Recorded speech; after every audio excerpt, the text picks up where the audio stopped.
Gipatinaw ni Attorney John Fernandez may tungod sa mikatag sa social media nga na-dismiss sa serbisyo sila si Police Major Dennis Tano ug mga kauban. Gipasabot ni Fernandez nga tinuod nga adunay desisyon ang ombudsman apan dili pa kini final tungod kay subject to motion for reconsideration. Wa pa pod masayri kung unsay resulta sa gipile nga motion for reconsideration.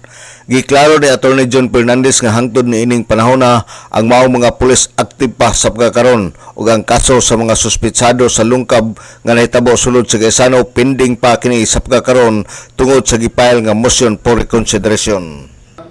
Yes. Ang desisyon nag-ingon nga i-dismiss.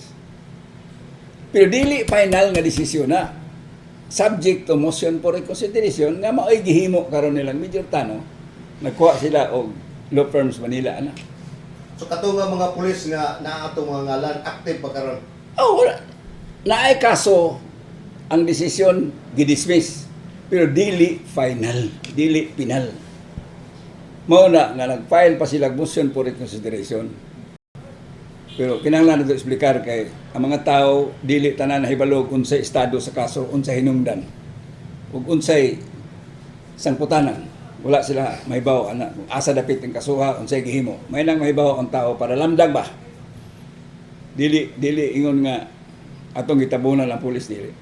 Ako lang ning gitin-aw nga tinuod nga gipasakaan og sumbong sa ombudsman, tinuod nga naay desisyon nga gi-dismiss silang Major Tano, pero kanang desisyon dili pa final.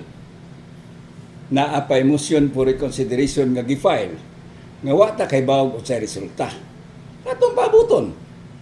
Ug kanang motion for reconsideration i-deny na sa ombudsman. Yes. Naapay laing recourse, mamagay na nga atong balaod dili pa gud one way. Naapay recourse. Panalitag, i-deny na sa ombudsman, naapay recourse silang Major Tano. Di can go up.